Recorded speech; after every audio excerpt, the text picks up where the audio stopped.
Questions? If any of you guys have questions to any of our speakers, go ahead. Yes. How come these governments, like the Pakistani government, the Yemen government, don't stand up against this? You know, they have the Air Force, they can do something about it. Why don't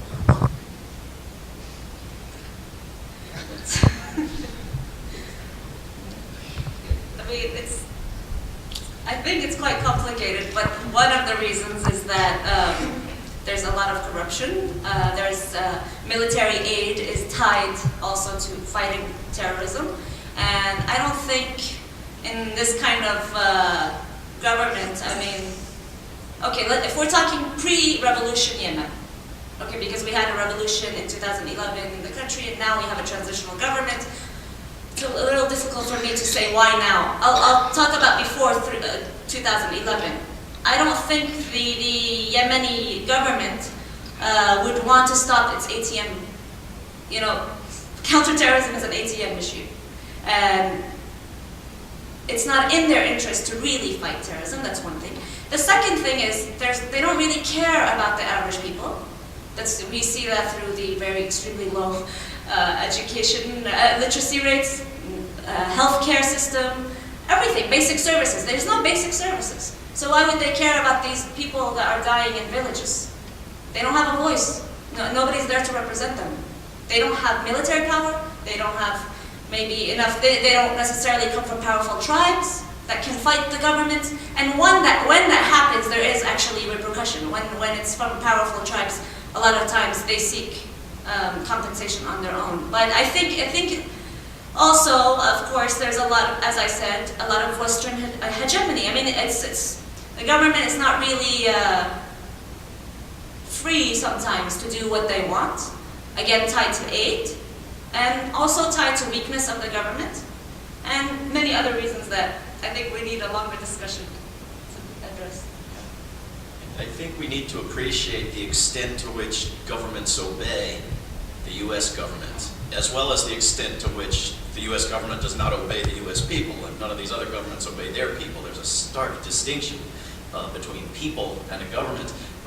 When a reporter in Yemen reported on missile strikes that killed numerous women and children in Yemen, the government of Yemen locked him up and beat him up. But when there was enough public pressure in Yemen and the president was about to let him out, he got a phone call from the president of the United States saying, "Keep that man in prison." And he did. He's now out. He's now out, but he can't leave the capital. Last I heard, he's under sort of house arrest. But governments that don't care a damn about the people of their nation, that have bought into serving as allies and junior partners and puppets of the United States, are going to do what the U.S. government tells them to do unless the pressure from their own people and our people and people around the world becomes greater than the lure of that money and the threat of what the United States can do to you. I think these guys kind of nailed it. Specifically about Pakistan, I've yet to see a Pakistani government that really cares for its people, so that would be the first. The drone strikes are just an expression of that. I'm talking about the top. Small little technocrats and bureaucrats everywhere, they try to do the best they can, but what we have in that country is kind of an elite, a political and military elite that have been kind of sucking off, or leeching off kind of American aid money for generations and generations. Just last year we had our first democratic election in Pakistan, so that just should put things in perspective. How many dictatorships have ruled and how they've kind of followed the drill. Something I can't, obviously I can't comment on Yemen, but I can say a little thing about Pakistan. The Pakistani military has a lot of pride in it, and their common soldiers and their junior officers are very, very not only upset at drone strikes, because as a soldier and as a person, who has a weapon in your hand, anyone that comes and bombs your country, you want to defend no matter what happens. There's that.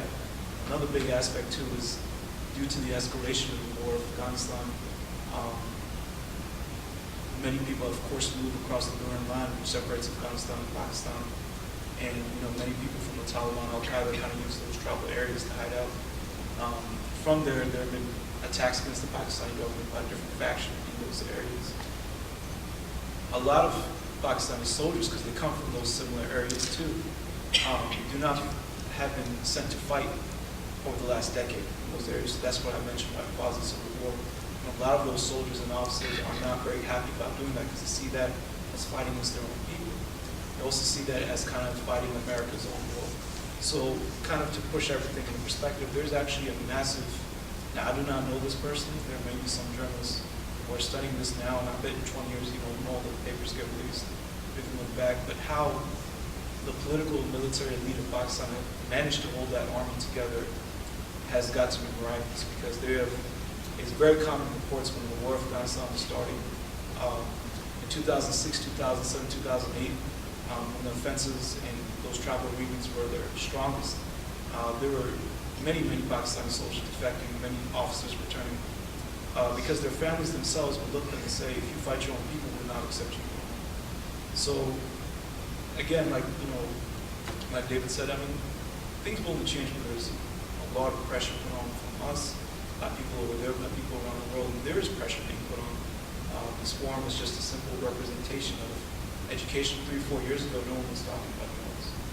They've just come to light recently due to great work like journalists have done, and people have done starting organizations to raise awareness. These things are slowly building. You've got a resolution passed in Charlottesville. That's a positive step. There's no resolution a few years ago.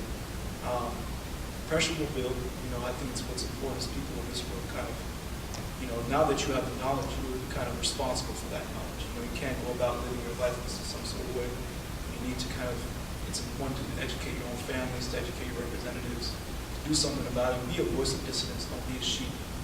Now that you're educated, now that you have to provide evidence of this alternate reality against drones and all this that you see in this wonderful presentation, you can't just go back living in the shadows. You've got to at least say something, at least tell people around you, little by little, things will hopefully change. Sunday? So is Al-Qaeda an actual threat, or is there actual other objectives? Or is it just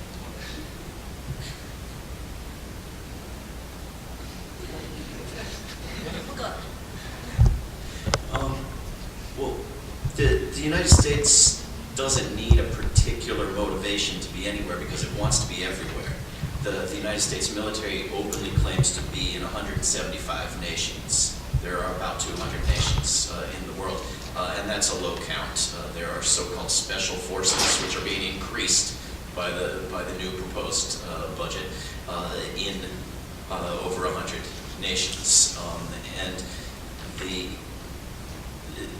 the U.S. government wants to control the globe and wants governments that do what it says in all of these nations. And sure, there are people who hate the United States in Yemen and in Pakistan, but their numbers are rapidly increasing in direct and predictable response to this policy, to the point where the more skeptical among us are inclined to imagine that the benefit to Lockheed Martin's stock of creating these enemies is the motivation, because you're not eliminating enemies, you're generating them.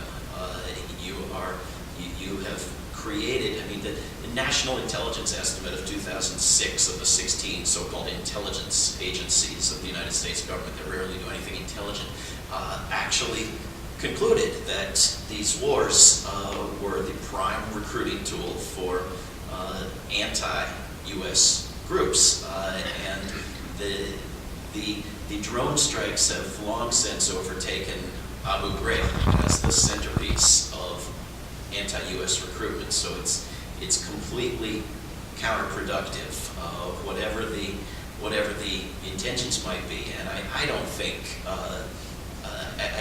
the primary intention is to create enemies. I think it's a side effect of of momentum for war that's gone out of control, of a government that only sees nails because all it has is a hammer, and treats war as the only foreign policy approach to the world, and imagines that a smaller, more precise war is better than a larger war, and so does this as a matter of course, unable to imagine any other alternative. It's going into more and more nations, including Somalia, including, of course, Afghanistan, and it's going to be the norm unless we stop it. Can I mean, it's a difficult question for me because if you ask me, are there militants and extremists in Yemen, I'll tell you yes, like there are in other countries. Are they as many as the media makes them out to be? No. We are not all militants. We are not Al-Qaeda in Yemen. Now, unfortunately, the only thing you hear about, I think, in the West about Yemen is, Al-Qaeda or Al-Qaeda in the Arabian Peninsula or the militants or, of course they are there. They weren't there before, or they were, but not like they are operating now. And the problem is while they are there, most people, you could detain them, you could get information out of them, you could follow the money trail, simple. But we're not doing that. Instead, we're trying to kill them in some instances, and some instances using them. And the Yemeni government has used these Al-Qaeda militants for their personal agenda numerous times. And that's also something that is difficult to prove, but it's something that many people have seen evidence of, at least inside Yemen. And I think also another thing that's really important is that many of these, I don't know if Al-Qaeda as an organization is really as sophisticated as they make them out to be, honestly. Like in this, big organization with all these, maybe a board that meets once a month, and, I don't think they're that, I doubt also that, anyway, so I prefer to use the word militants, I prefer to use, maybe extremists, but we do use this word in Yemen, and so I think it can be used. And most Yemenis for a long time didn't believe that there was Al-Qaeda. Many Yemenis, if you ask them, they say, no, it's an American invention. We don't have Al-Qaeda, we don't, do such things. Now, after Al-Qaeda has attacked Yemeni interests, killing many civilians in Yemen, people started to say, oh, okay, there are these guys here. What can we do about it? We don't want them here. And majority of people in Yemen don't want this. They don't want these extremists to be living in the country, killing other civilians. This has happened many times where there have been even tribal wars between different factions trying to stop the power of the militants from expanding or taking over areas, but that you don't hear in mainstream media. You don't hear about this in mainstream media that most people in Yemen, Pakistan don't want extremism, don't want terrorism, don't want, just like other human beings. Most people want, they want to live in peace, they want jobs. And the last thing is that in a very impoverished country, it's really easy to recruit people to do day-to-day jobs. So there are people that do, for example, that guard the house of somebody who's a militant. They're not really necessarily Al-Qaeda. They don't believe in Al-Qaeda's ideology, but they're there because it's a paycheck, because there's no other job. And then this guy is considered a high-value target. Well, he knows nothing about this Al-Qaeda operations, and he was just guarding the house simply to live and to feed his family. That should also, when we talk about Al-Qaeda, who do we really mean?